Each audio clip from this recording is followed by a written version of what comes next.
El viento siempre sopla a tu favor cuando decides poner a Dios primero. Aquí inicia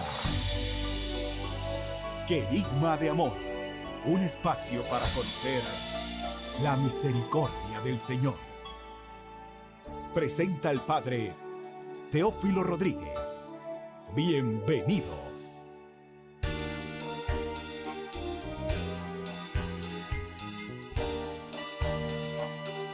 Paz y alegría, queridos hermanos y hermanas, bienvenidos a su programa Querigma de Amor, la nueva unción.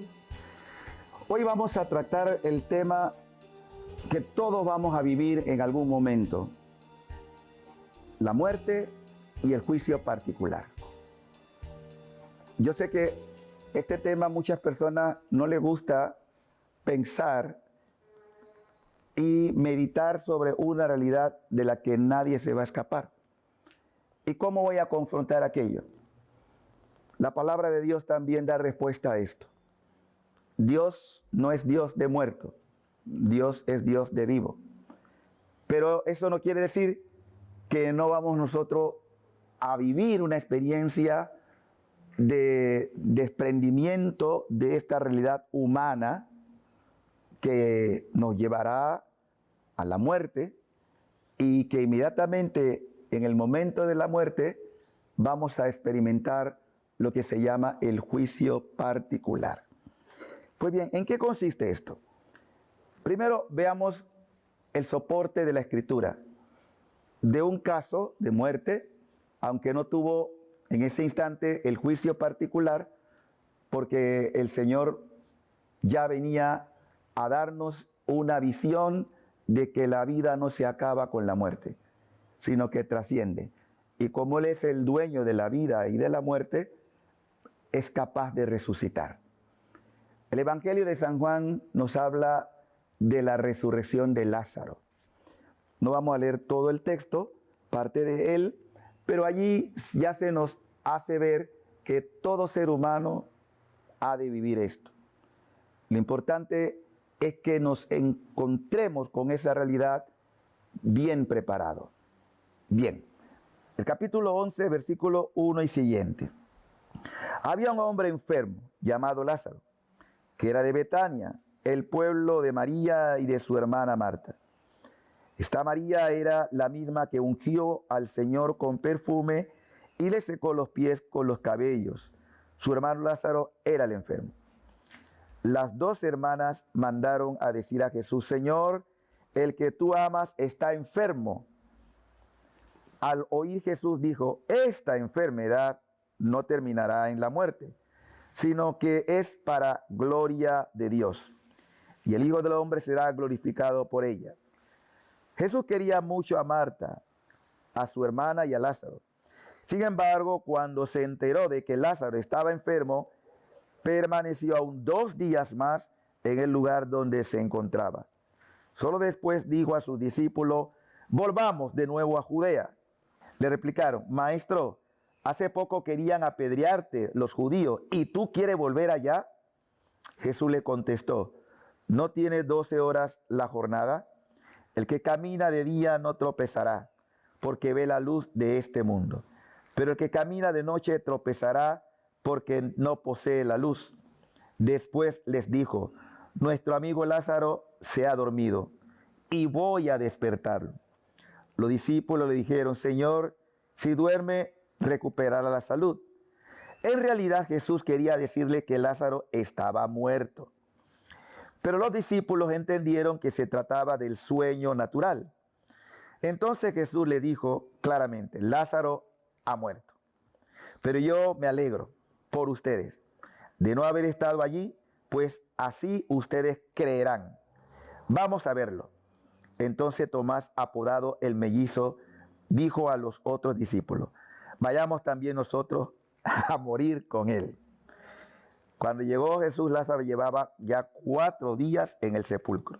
Betania está a unos 3 kilómetros de Jerusalén, y muchos judíos habían ido a la casa de Marta y de María para consolarla por la muerte de su hermano.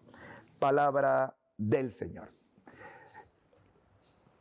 Fíjese bien cómo se desarrolla el drama de la muerte de Lázaro, un amigo querido de Jesús. Lázaro de Betania, su hermana Marta y María, y están desconsoladas. Lo interesante que se hace resaltar aquí es que Jesús no va inmediatamente a verlo, sino que permite que muera. Y después de 4 días, Jesús se hace presente. Y la pregunta, ¿por qué? ¿Cómo es que Jesús no tuvo esa delicadeza con su hermano, con su amigo? Y la respuesta es que quería darnos una lección. Es cierto que moriremos. Es cierto que también vamos a descomponernos con la muerte. Pero ¿muere el alma? Definitivamente que no. Este cuerpo y el tuyo se va a corromper un día. Pero tenemos la certeza de que también vamos a experimentar una resurrección. Si a ello añadimos el texto de San Pablo a los Corintios capítulo 15, que habla todavía más explícitamente de esta realidad de la muerte, y dice Pablo que hay resurrección tanto para los que se salvan como para los que se condenan. Cuando yo pienso en esto, digo, qué terrible será resucitar para estar condenado. O sea, porque el alma no muere. Y esa resurrección, que es el segundo juicio, que se llama juicio universal, no nos debe preocupar tanto como el juicio particular. Y ustedes dirán, ¿por qué? Porque es lo que define mi segunda vida, mi segunda oportunidad, ya no para volver a morir físicamente, sino para adquirir un cuerpo glorioso semejante al de Jesús, como pueden también leerlo en el capítulo 15 de San Pablo a los Corintios. Hoy quiero hablar de esto porque yo siento que es muy importante que todos nos planteemos cómo y en qué circunstancias desearíamos morir. Nosotros no sabemos cuándo vamos a morir, qué día vamos a morir, en qué circunstancia moriremos, pero sí sabemos que va a ocurrir. Y si yo desde ahora sé que eso va a ocurrir, ¿cómo quisiera encontrarme con el Señor cuando me llame? Hemos predicado cientos de veces porque hay gente que al no leer las Escrituras no sabe qué es lo que el Señor espera de un alma que sale a su encuentro. Y nos pone una parábola que aparece en el capítulo 25 de San Mateo. Y nos dice que el juicio va a consistir en que si hicimos o no hicimos obras de misericordia o de caridad. Ese va a ser el juicio. Todos moriremos. Y todos también vamos a resucitar. Pero no todos vamos a ir al mismo lugar. Uno para vida eterna, gloriosa, o vida de condenación. Y tú eliges ya ahora qué quieres. Y Jesús nos pone el examen que va a darse el día de mi encuentro con Él. Tuve hambre, me diste de comer. Tuve sed, me diste de beber. Estaba enfermo y en la cárcel, me fueron a visitar.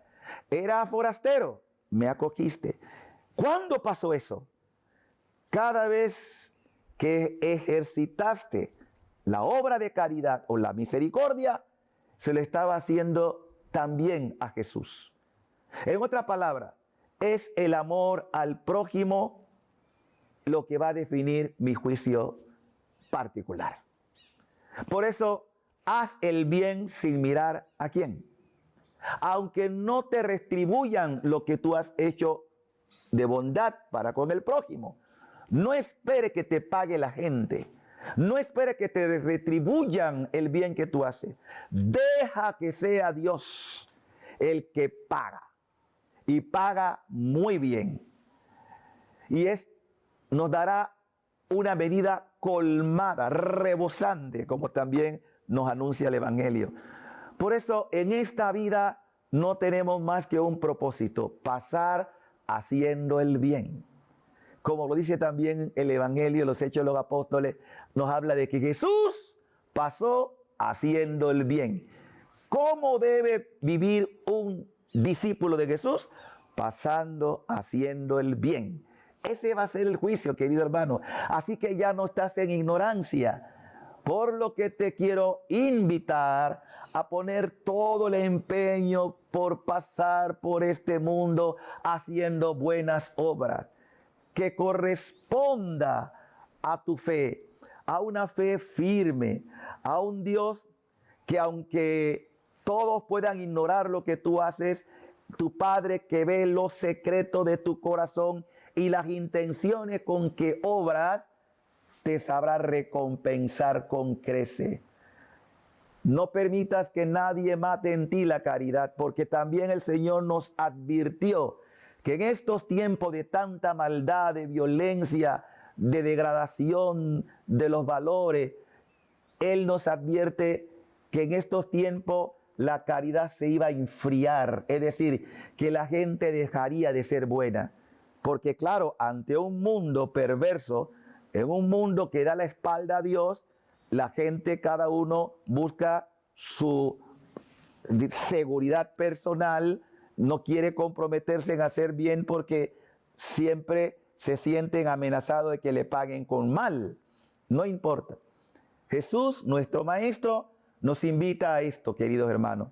Y así ocurrió con Lázaro. Lázaro, ¿por qué Jesús lo resucita? No solo por ser su amigo, sino porque también era un hombre bueno, era un hombre noble. Sabemos a través de la misma Escritura que con sus bienes esta familia de Betania asistía a Jesús. Y el bien es correspondido. También puede ser correspondido al mal, pero inclinémonos a ser mejor correspondido haciendo todo el bien que pueda. Pasemos haciendo el bien. Una vez más insistimos en esto, queridos hermanos, porque no permitas que el amor en tu vida se enfríe. No permitas que deje de ser una persona misericordiosa. Es decir, yo sé que he sido favorecido en mi miseria por el amor de Dios. Y como Dios ha cubierto mi vida con amor, yo me veo obligado en el amor a corresponder también. Es decir, a ser un hombre misericordioso. Pero eso vale para todos. Porque solo el que ha tenido una experiencia de la ternura, bondad y misericordia del Dios que te levanta de la basura, del fango, del pecado, para que tú también entonces corresponda a esa bondad, a esa ternura que nos da el Padre. Hermanos y hermanas, no te canses de hacer el bien, no te canses de ser buena, de ser bueno. El Señor te va a corresponder más allá de lo que tú puedes imaginar. No te apartes del televisor, vamos a un breve receso para continuar con ustedes sobre la necesidad de estar preparado ante esa realidad de la muerte y del juicio particular. Ya volvemos.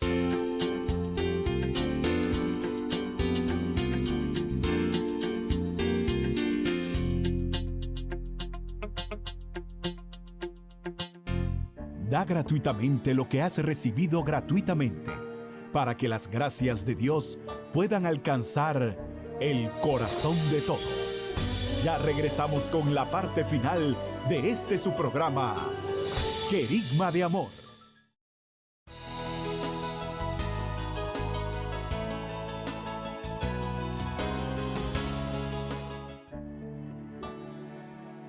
Ya estamos de regreso con la parte final de su programa, Querigma de Amor. De vuelta con ustedes, mis queridos hermanos y hermanas, su programa Querigma de Amor, la nueva unción. Estamos hablando sobre el tema de que todos moriremos. Vamos a morir y que también vamos a experimentar lo que se llama un juicio particular. Todas nuestras obras saldrán a la luz y donde yo, desde mis obras, sean buenas o malas, va a inclinar la balanza a donde corresponde, o mi eterna salvación o mi eterna condenación. Por eso, haz todo el esfuerzo por no presentarte delante de Dios vacío de obras y de obras buenas. Haz que Él te encuentre con las manos llenas de buenas obras. Estábamos viendo el pasaje del Evangelio de San Juan sobre la resurrección de Lázaro, capítulo 11, donde se nos habla de este hombre noble, este hombre bueno, que Jesús dejó que muriese. Sí, dejó porque no fue inmediatamente. Y que no solamente muriese, sino que ya estuviese en descomposición. Sí. Por eso cuando llega Jesús, las hermanas le reclaman. Si hubiera estado aquí, mi hermano no hubiera muerto. Ese fue el reclamo. Pero también tenían fe. Pero aún sé que lo que pidas al Padre, Él te lo dará. Y Jesús le dice, bueno, tu hermano va a resucitar. Sí, yo sé que va a resucitar al final de los tiempos. Estaba diciendo, sí, va a resucitar, pero quién sabe cuánto tiempo llegará eso. Y Jesús le dice, yo soy la resurrección y la vida. El que crea en mí aunque muera. Hermanos, por favor, grabe eso en su corazón. Aunque muera, vivirá. Y le hace la pregunta que te hace a ti y me hace a mí. ¿Tú crees esto? ¿Tú crees que hay vida después de la muerte? Qué triste que haya gente que piense, no, después que me sepultan debajo de la tierra, 7 pies allí, me descompongo y ahí acabó todo. Entonces, ¿qué necesidad habría para que Cristo hubiese llegado a este mundo muriendo y resucitando? ¿Qué sentido tendría? ¿Qué es lo que predicamos nosotros? Nosotros no predicamos muerte, predicamos vida y vida eterna. Y entonces Jesús va al sepulcro y le dicen, Señor, ya no pierdas tiempo, ya huele mal, ya está descompuesto. Y vuelve y le insiste y le hace la pregunta que te hace a ti y a mí. ¿Tú crees esto? Sí, Señor, yo creo que tú eres el Hijo de Dios, el que tenía que venir al mundo. Ese acto de fe, que es el que también el Señor nos reclama a nosotros frente al drama de la muerte. ¿Crees en la vida eterna? Ahí, obviamente, como Jesús es el primogénito de entre los muertos, es decir, el primero de resucitar, porque antes de Cristo nadie había resucitado, nadie. Todos esperaban una especie de purgatorio, esperando que Cristo abriese, porque las almas no estaban allí, diríamos, eliminadas, sino el cuerpo, claro, se había corrompido, pero el alma viviente estaban esperando esa resurrección. Y Jesús después señala, el que crea en mí aunque muera, vivirá.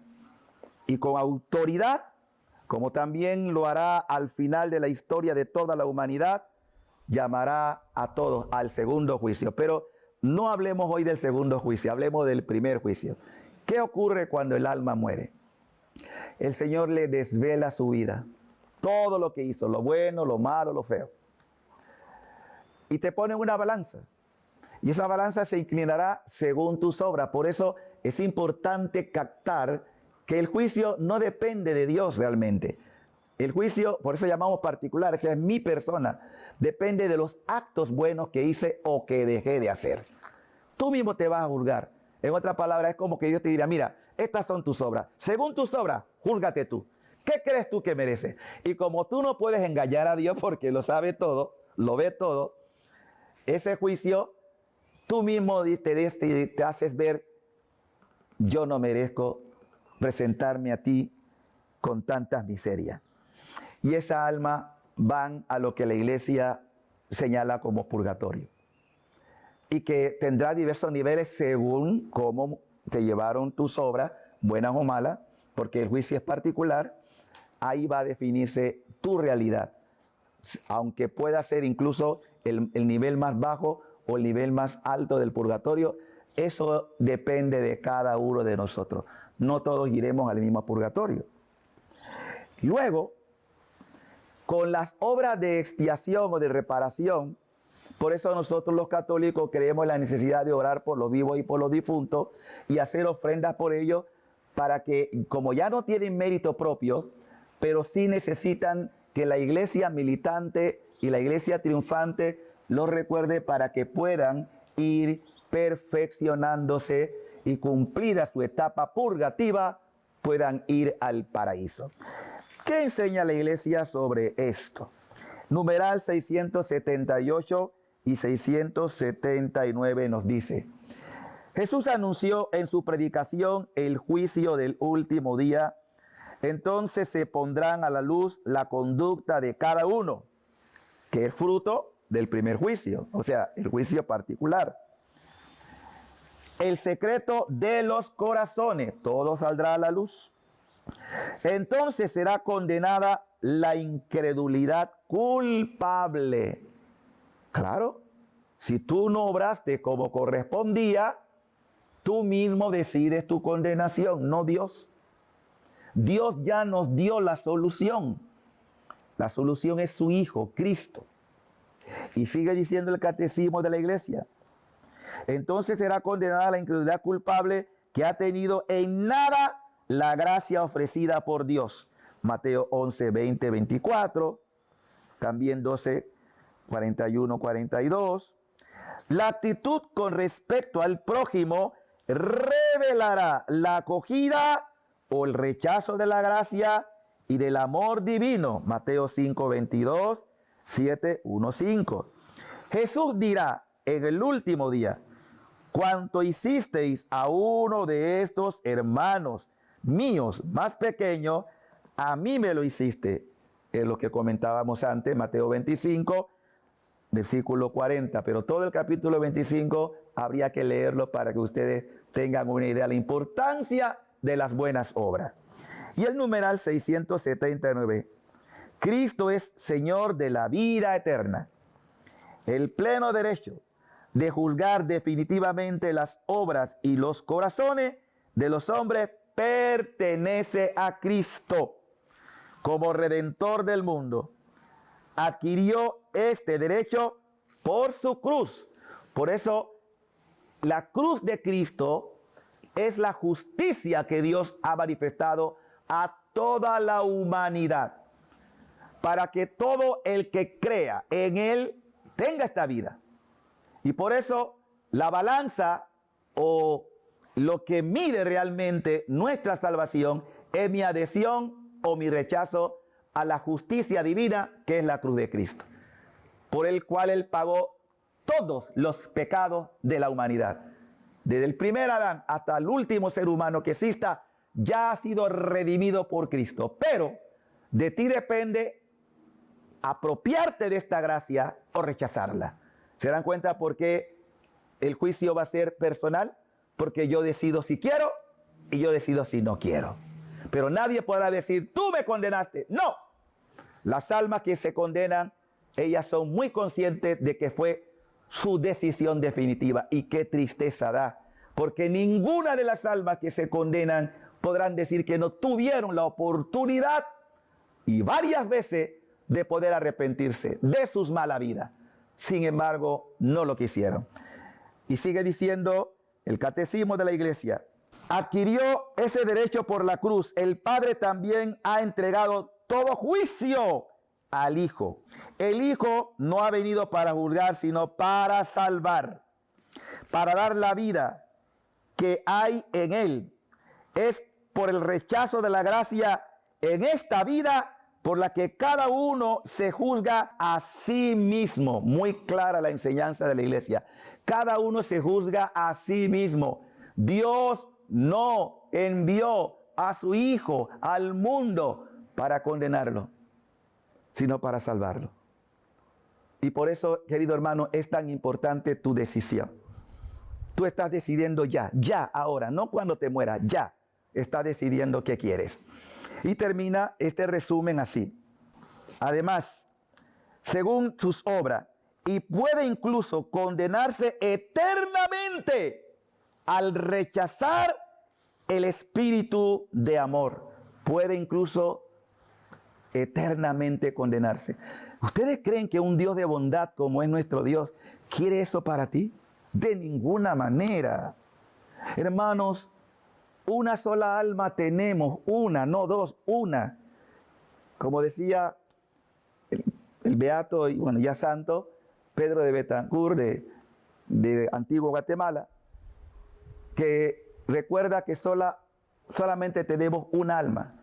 Si la perdemos, no la vamos a recobrar. Ese era su pregón. Todas las noches solía decirlo. Esta es la decisión tuya. Y termina diciéndonos el Señor, Cristo glorioso, al venir al final de los tiempos a juzgar a vivos y muertos, revelará la disposición secreta de los corazones y restituirá a cada hombre según sus obras, según su aceptación o su rechazo de la gracia. ¿Ven? La iglesia no puede contradecir lo que Jesús ha enseñado. Y esto hay que decirlo porque también hoy hay quienes no quieren oír hablar de condenación, que no quieren oír hablar de infierno, que no quieren oír hablar de que las almas están decidiendo su vida en este instante. Dios ha querido enviarnos a su Hijo y Él toca. Mira que estoy tocando a la puerta de tu corazón. Si escucha mi voz, sin importar lo que hayas cometido hasta ahora, yo entraré y cenaré contigo. Es decir, te voy a rescatar. Déjate perdonar, déjate sanar, déjate liberar por Cristo. Él ha venido con amor eterno por ti y por eso te invita a que escuches su voz y que abras tu corazón, que lo recibas. Ahí donde estás, quiero invitarte a esta oración. Señor Jesús, reconozco mis muchos pecados y no hay pecado que tú no puedas perdonar, porque un corazón quebrantado y humillado, tú no lo desprecias. Pequé contra ti, pequé contra el prójimo, pero ahora creo firmemente que tu misericordia es mayor que mi culpa y te acepto y te reconozco como mi Señor, como mi Salvador, como mi Redentor. Amén y amén. Que el Señor les bendiga, que sigan pasando un feliz día.